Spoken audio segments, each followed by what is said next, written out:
Democratic Alliance in the City of Tshwane has welcomed the Special Investigating Unit's referral of the Rooiwal wastewater treatment plant tender to the National Prosecuting Authority. Several parties have expressed discontent over the return to work of officials allegedly involved in the unlawful awarding of the contract to controversial ANC benefactor Edwin Sodi. DA Tshwane caucus leader is Cilliers Brink, and he joins us now to react to the SIU referring this matter to the National Prosecuting Authority.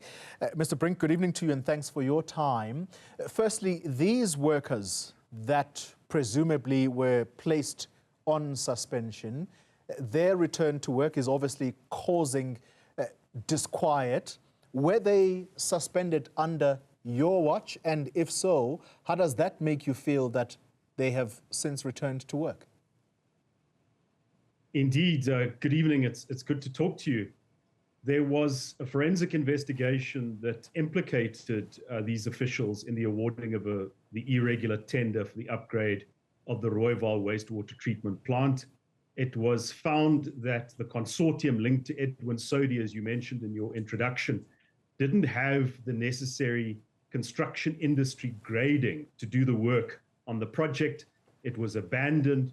It caused a big delay in addressing the problem of unpotable water in Hamanskraal.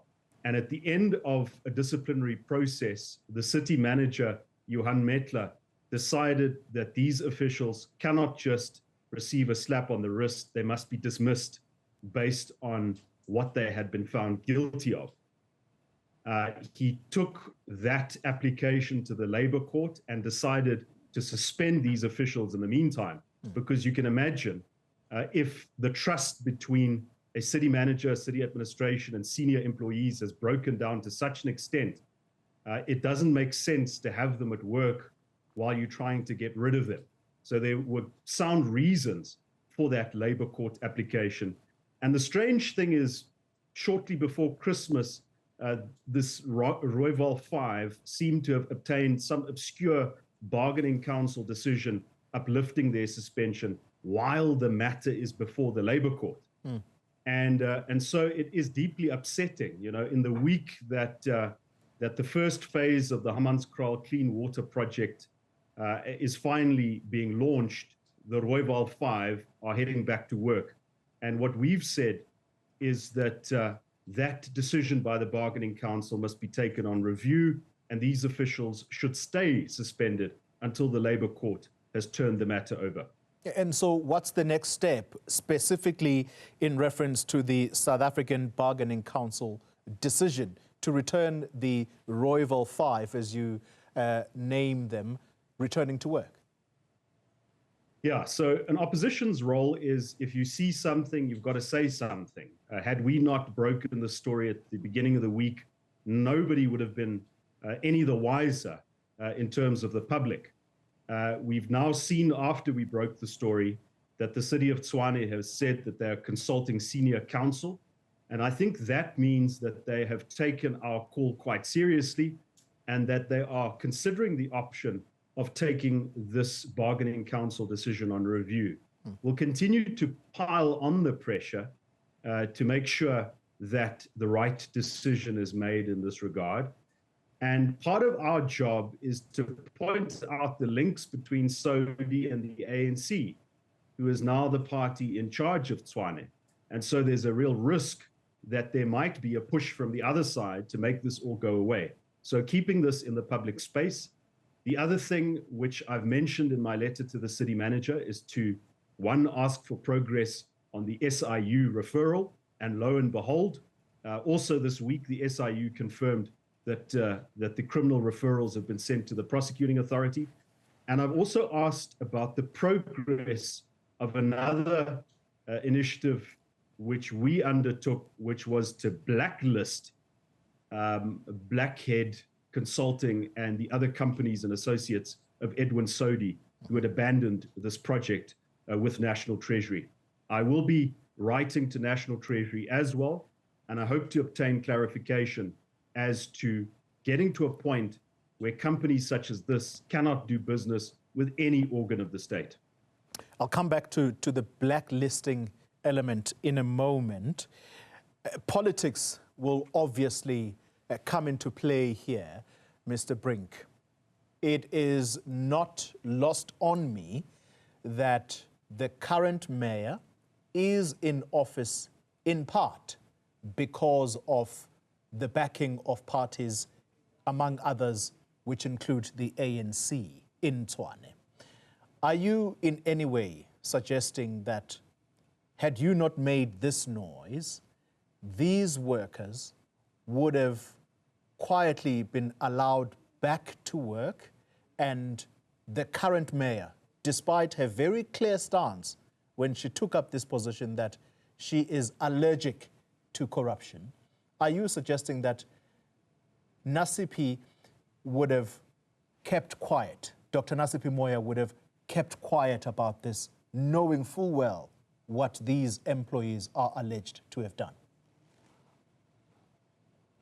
Well, the one fact you must remember about the current mayor of Tshwane is that she's in office, but she's not in power. Like Wamanda in Joburg, she is the junior partner of the ANC and the EFF.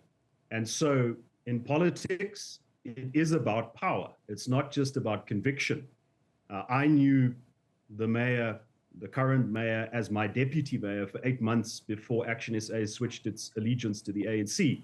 I can't say that she's got a proclivity for corruption, certainly not, but I can say that she is the junior partner in a coalition with a governing party with links to Edwin Sodi that captured state institutions, that is a practice of cadre deployment, and that has made it very difficult for every post-ANC mayor in Tshwane to clean up the rot and the institutional decay which was caused. So no, I'm not pointing any fingers, but as I said, in politics, if you see something, you say something. And it is significant that this story was broken by the opposition and that there wasn't a statement from the city or the mayor to the effect that they were taking the decision on review. And this is an important matter. This is not just a matter of labor law between employer and employee.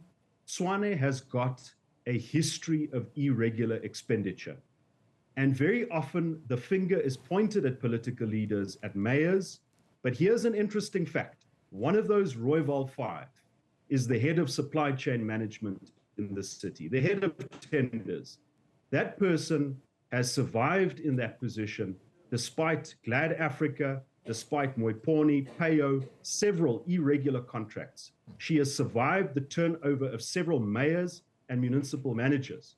And that tells you a little bit about the dynamic, the institutional reality in Tshwane and what it's going to take, the toughness it's going to take to turn the institution around. Yeah. Now we start, and the city manager, Johan Metler, has taken decisive action. I also think that he's a person of integrity and professionalism.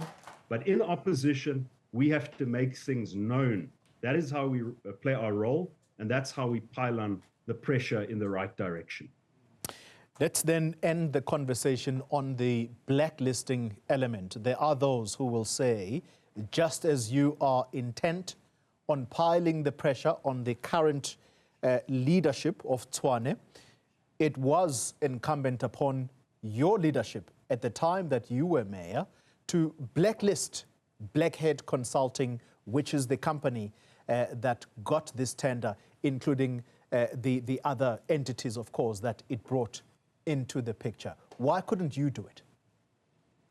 So we undertook that process. The competency, the power to blacklist companies and to prevent them from doing business with the state is with National Treasury. The City of Tshwane sought guidance from National Treasury. What process should we follow? We embarked upon a process, and National Treasury told us, no, you've got to redo the process. And that is exactly what we did.